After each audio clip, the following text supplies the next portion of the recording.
Hello and welcome to another video. Today is 24 March 2020. Exactly on that day, 5 years ago, there was an air crash in the French Alps. Well, it was a Germanwing fly, and it's 5 years ago. People don't remember so well anymore, but I will something say about it, because today is an important date. This is a picture of this type of aircraft. It's an Airbus 320. Well, before I go into my speech, I will show you the surrounding. This is here taxi point. I was also standing here during my time. I was a taxi driver here in Frankfurt some years ago, but well, I like to go back to these old places that belonged to my life, former life. I'm not able anymore to drive as a taxi driver, because if I would, the Secret Service tell my boss, well, put this device in your taxi and it's too much pain. And they do it. Believe me, they do it. They need the money because taxi business is not going well anymore. Well, why I'm here today, or this place is interesting. This is called Drehkreuz. It's called Cross. All the pilots of Lufthansa, you see here, it's a parking house, or no, it's a administration building of Lufthansa. Well, they're all going here, and they're passing this cross and entering their planes, and well, this is part of this chemtrail program, and well, I can't stay here so long because it's observed, and I am not allowed to film inside this. Well, I go back. Well, this is you can see, especially in the morning, all the pilots going this way, and when you stay here with your taxi in the morning, however, then the pilots come, the stewardesses, all the crew is going that way, passing the cross.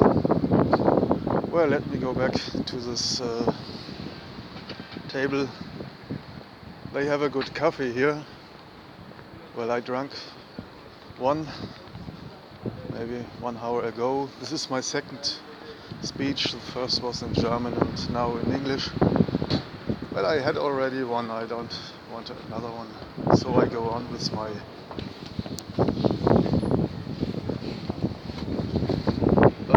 speech. It's a little bit loud. Taxi drivers speaking. It's a little bit windy, and I have to take care that my stuff's not blowing away here, but well, okay. The first in German was good, I hope so. The second will be more difficult for me because English is not my mother language, but okay. Well, maybe you heard about it 5 years ago, this air crash in the Alps. I read first, well, I show you some pictures. Well, here's the co-pilot. It was said that this co-pilot locked himself in the cockpit when the pilot was on the toilet, and the official version says, well, he locked the door, and so the rest of the crew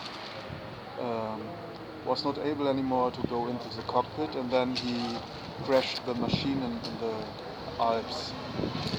He alone did it because he wanted to commit suicide, and well, this young man don't look like suicidal tendencies. I can't see any sign of this here in this face. Well, another picture of Andreas Lubitz while he's running. Well, he made a lot of sport. He was a runner. So this is in his spare time, and it's quite clear if you make sport and you run. So well, you are not a fine suicide candidate, I guess, because this sport makes you pouring out this endorphin. So and well, I don't think that he committed suicide. Well, this is his father, and he made report by his own, and he always doubted that his son has anything to do with suicide. He doubted from the beginning, and he was denying this theory, but he was not hurt. Nobody wants to hurt him, hear him, the official side. Well, this is the fly route. The machine started in Spain, in Barcelona, heading to Düsseldorf, Germany.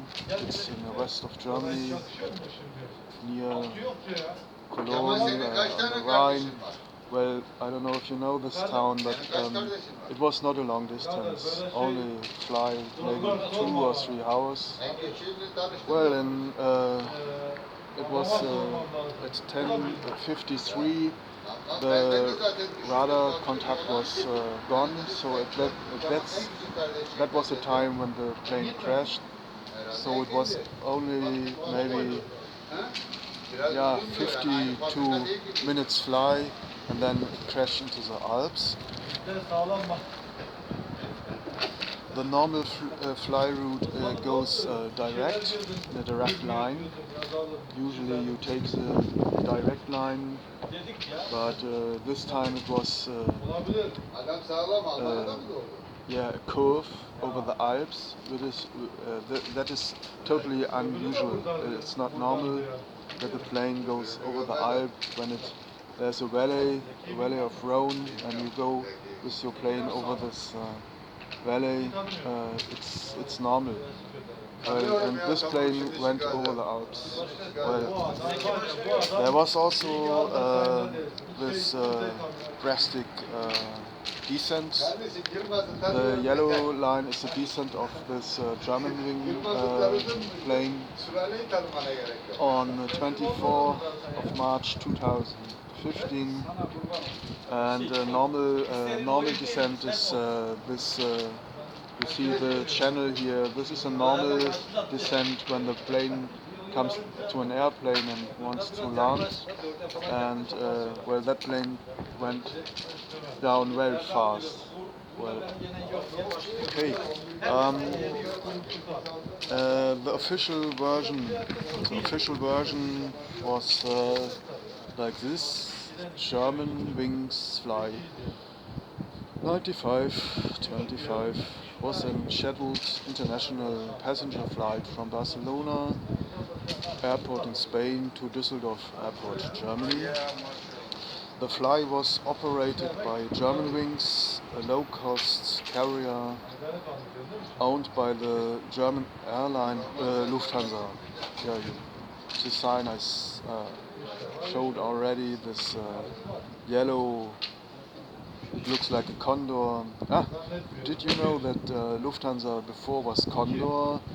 The same, maybe you heard this Condor, Legion Condor that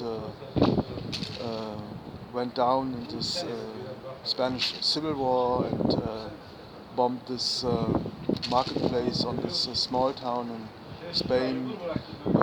Civilists, this Condor, Legion Condor was for that Lufthansa, but they kept the sign.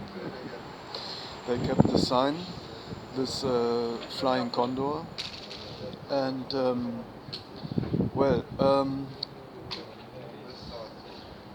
On the 24th of March 2015, the aircraft on Airbus A320-211 crashed 100 kilometers northwest of Nice, we say Nizza, Nice or Nice, in the French Alps. All 144 passengers and 6 crew members were died. It was Germanwings' first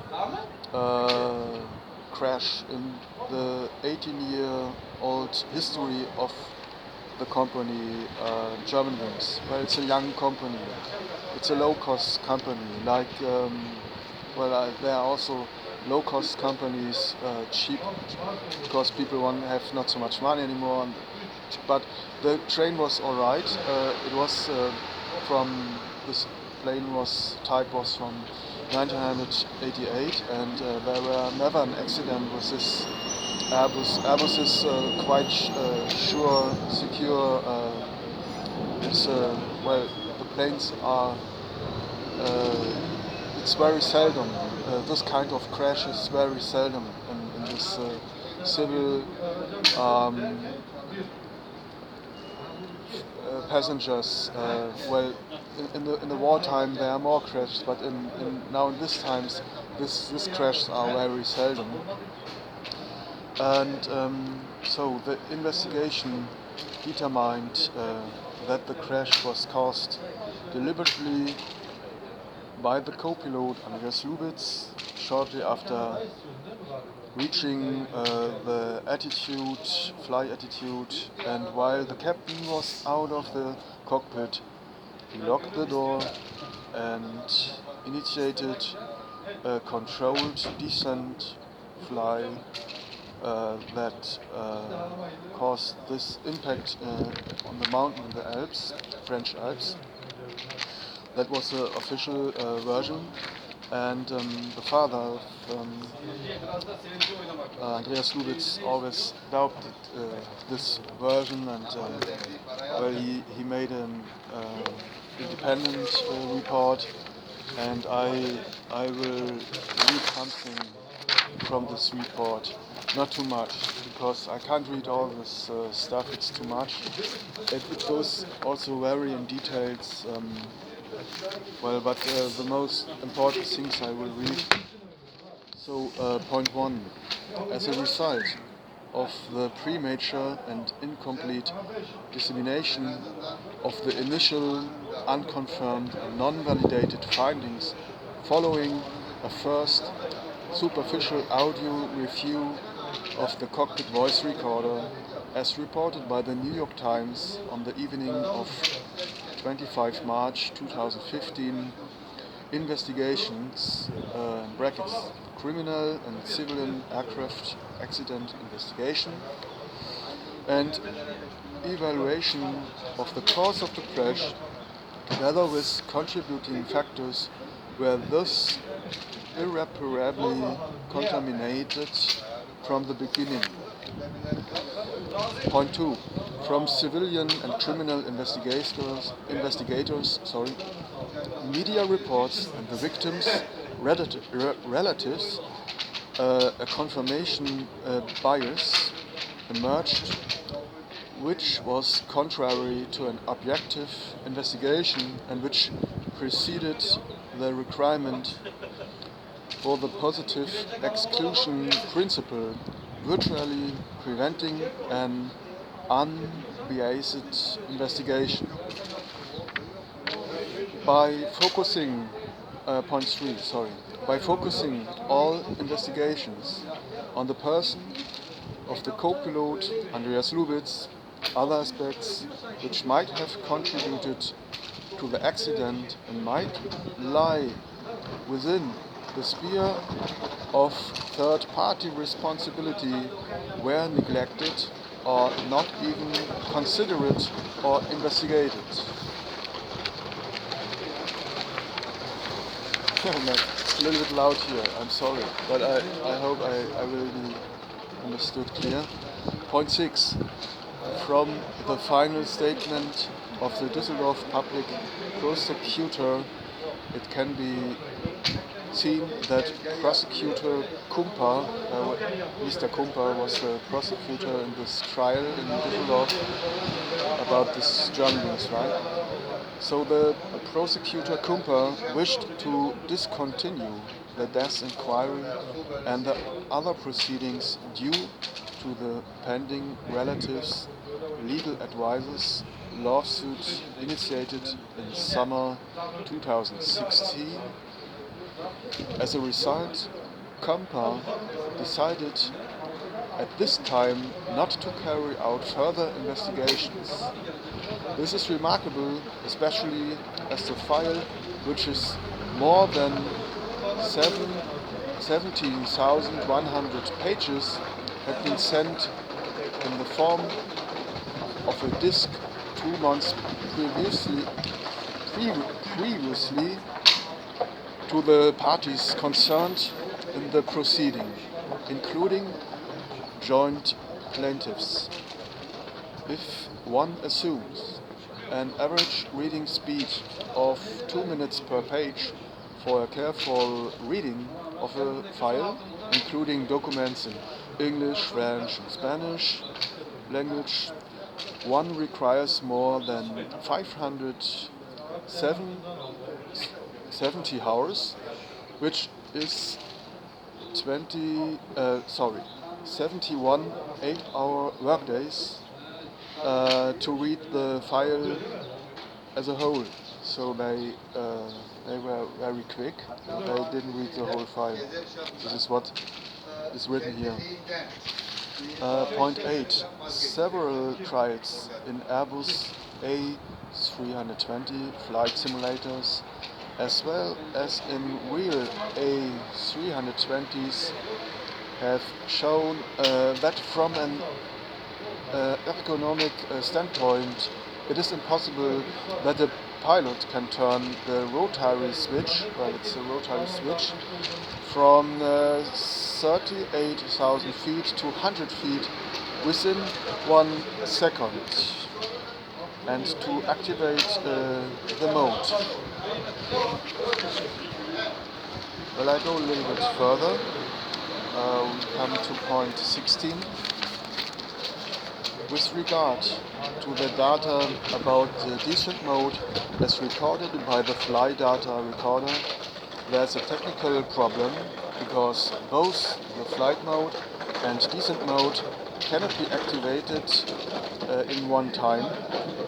Rather, this allows the possibility of a relevant system defect in the control system of the DAIPX. This aspect would at least have to be investigated, which has not been the case. But I will say something more about this point here. Well, point 22. Andreas Lubitz was never hospitalized because of depression in 2008 to 2009. In fact, he was never hospitalized for depression. Sorry, my heavy speaking. However, the German representative of the BFU accident investigation team, well, that was the French side, Johannes Royce has falsely made, was the engineer Johann Royce, has falsely made this claim. This misinformation was reflected in all investigations, as well as in all media, and to date has not been corrected despite the availability of truthful information. So, point 29 and 30. In the history of civil aviation, pilot suicides have rarely occurred, especially with regards to passenger airlines. Maybe more in the wartime, not. Well, okay, point 30. In most cases, of pilot suicide, at least a clear motive could be postulated for such an act. In this case, not. There was no clear motive found. Andreas Lubitz, he had no clear motive for his suicide, claimed suicide. In fact, it was not a suicide.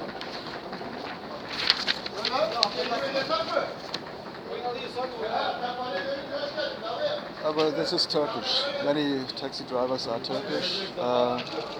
Okay, continue. Point 45. Regarding the health of Andreas Lubitz, it is clear that the investigators and the public prosecutors assumed a very early fixation on Andreas Lubitz's depressive period at the beginning of his pilot training at the Lufthansa pilot school in Bremen. It's a town in Austrian. School in Bremen in 2008. This supports the impression that the investigators believe they see the alleged motive for Andreas Lubitz's act on 24 March 2015. Well, I end this report, independent report from the father of Andreas Lubitz. And this is an interesting point. Andreas Lubitz, he had a depressive phase at the beginning of his training when he started to get a pilot. There are some pilot schools here in Germany and worldwide, and the first what they have to learn is when they go to the school that we are too much people here on Earth, and we are so sorry, but you have to help us with this chemtrail program, and you have to do it, otherwise you can't become a pilot. It's quite clear. Of course, they are allowed to talk about, it is a military secret. Well, it's a military operation, isn't it? And they are not allowed to talk about it, but they have to do it. Or they say, do you want to tell your dad that we dropped you out from the pilot school because of disobedience? Well, you want to become a pilot, and it was your dream from, as you said in your when you came here, you were a little boy, you always want to become a pilot, and now we drop you out if you are disobedient. Well, this is a trap. This is a system, blackmailing, pressure, violence. Well, let me go to the violence. On September 11th, 2001, there were many people in New York. They said, well, there were no airplanes.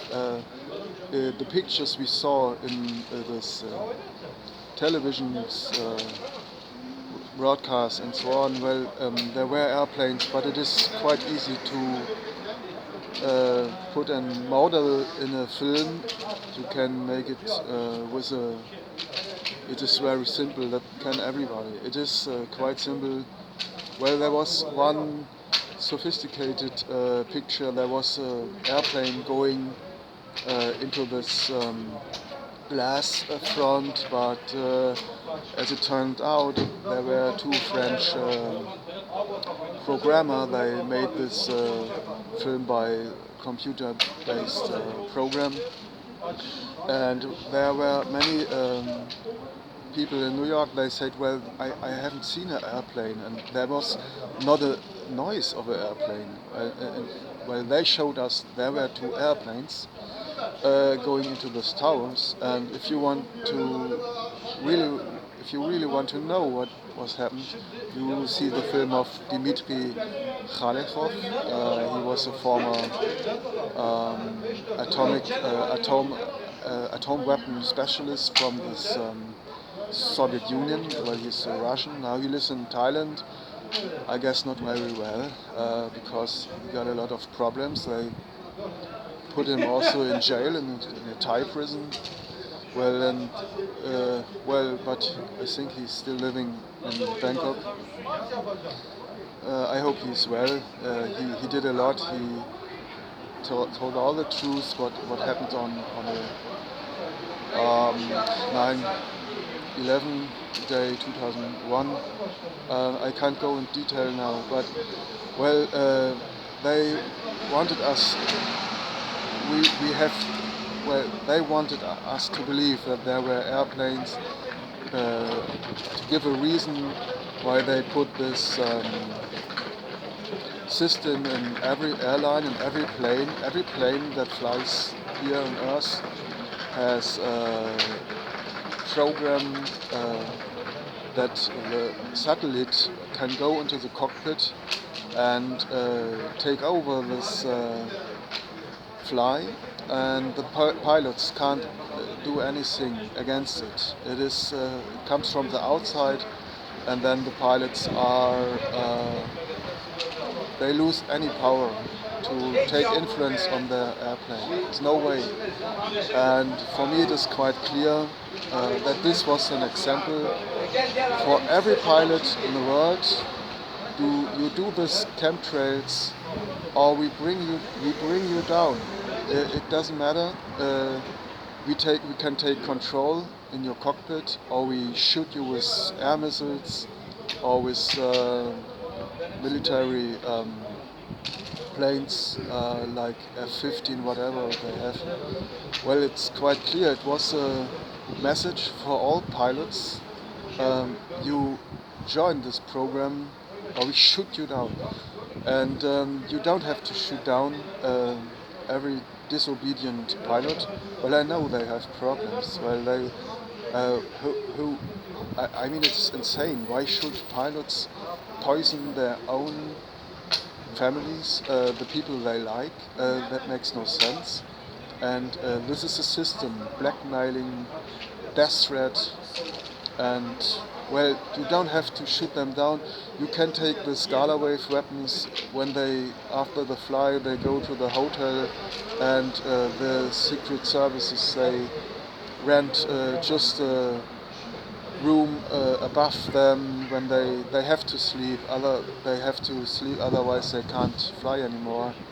Well, it's quite clear. But this time it was a strong example, a message to every pilot in the world. Well, see you next video. Well, what can we do? We could stand here, maybe, and we can say to the pilots, well, we understand you. You don't want to die. But we also don't want to die. Why? What about blocking your entrance here? I show it again. There's this column now. I'm sorry, but what will happen then? Well, I guess the police will coming and will. Well, I think they will come, or maybe the military. I don't know. There must be enough people, of course. If I would stand there, that would be a short show, maybe 10 minutes, and then I'm in jail. Well, there must be more people, but it would be a way to prevent this war, or to end this war, maybe. What about staying at home? Why all the time flying to somewhere? But I heard also that machines they start empty now. Because of this Corona crisis now here, the machines are empty, and instead, in spite of that fact, they start. Which fly company can do this for a longer time? They will go bankrupt, isn't it?